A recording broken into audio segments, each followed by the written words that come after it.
Hi అండి. ఒక్క idea మన జీవితాన్ని మార్చేస్తుందంటారు కదా! అలా ఒక్క ఫ్రైడ్ రైస్ నా జీవితాన్ని మార్చేసింది. జీవితాన్ని అంటే జీవితాన్ని కాదు. అంటే ఫ్రైడ్ రైస్‌లోకి కొత్తిమీర లేదని నేను చాలా అవస్థపడ్డాననమాట.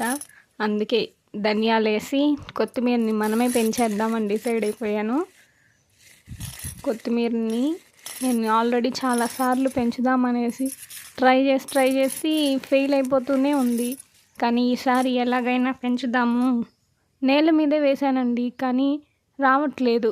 అందువల్ల ఈసారి ఈ బిర్యానీ బాక్సెస్ ఉన్నాయి, అందులో మట్టిని వేసి వేద్దామనేసి ప్లాన్ చేశాననమాట.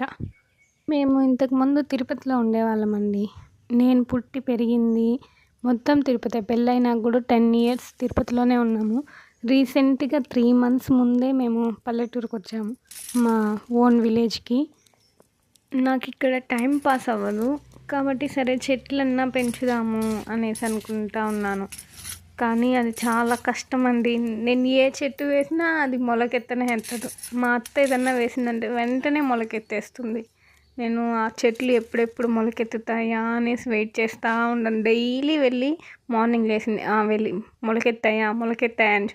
నేను బెండ చెట్లు వేశానండి. విత్తనాలు తీసుకొని వచ్చి బెండ చెట్లు వేశాను. అందులో ఒక్కటి కూడా మొలకెత్తలేదు.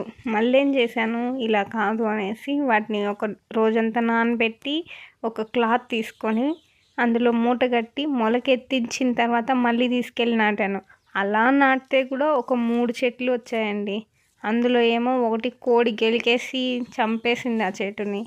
ఇంకా 2 ఉన్నాయి. అవైనా బతుకుతాయో తెలియట్లేదు. ఈసారైనా కొత్తిమీర మొలుస్తుందేమో, ఇవైనా మొలకెత్తుతాయేమో చూద్దాము. ఇవి కానీ వచ్చాయంటే ఇంకా ఇంకొన్ని కూడా వేస్తానండి.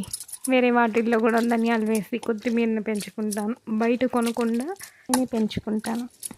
ఓకే అండి, బాయ్. ఆ వీడియో కనుక మీకు నచ్చినట్లయితే ఖచ్చితంగా సబ్స్క్రైబ్ చేసుకోండి.